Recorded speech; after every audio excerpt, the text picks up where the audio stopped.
ഇഞ്ചി ചെടികൾ വാടിപ്പോയപ്പോൾ ആ ചെടിച്ചട്ടിയിൽ താനേ ഒരു കളർ ഇലകളുള്ള ഒരു ചെടി മുളച്ചു വന്നത് നേരത്തെ പോസ്റ്റ് ചെയ്തിരുന്നു. ആദ്യം തോന്നിയത് അതൊരു കളർ ഇലകളുള്ള ചേമ്പിൻ്റെ തൈയാണെന്നാണ്. പക്ഷേ ഞാൻ നട്ടിട്ടില്ല. ആ ചെടിച്ചട്ടി വേറെ സ്ഥലത്ത് നിന്ന് കൊണ്ടുവന്നതാണ്, ഇഞ്ചി തൈകളടക്കം.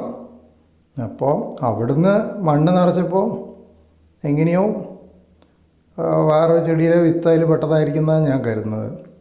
ഇപ്പോൾ ചെടി വളർന്നു വന്നപ്പോൾ ഏകദേശം വ്യക്തമായി ചേമ്പല്ല, എഗ്ലോണിമയാണ്, കളറുള്ള എഗ്ലോണിമയാണ്. നല്ല രസമുണ്ട് കാണാൻ. പിന്നെ ഞാൻ ശ്രദ്ധിച്ചിരിക്കുന്നത്, എഗ്ലോണിമ പൂക്കുമ്പോൾ അതിൻ്റെ പൂക്കളും പണ്ട് കാലത്ത് ചെറുപ്പത്തിൽ ചെറുചേമ്പ് വീട്ടിൽ നടുമ്പോൾ അത് പൂത്തിരുന്നപ്പോൾ അതിൻ്റെ പൂക്കളും തമ്മിൽ സാമ്യമുണ്ട്.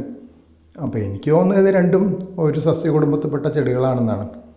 അതുകൊണ്ടായിരിക്കും തുടക്കത്തിൽ അങ്ങനൊരു സാമ്യം തോന്നിയതും.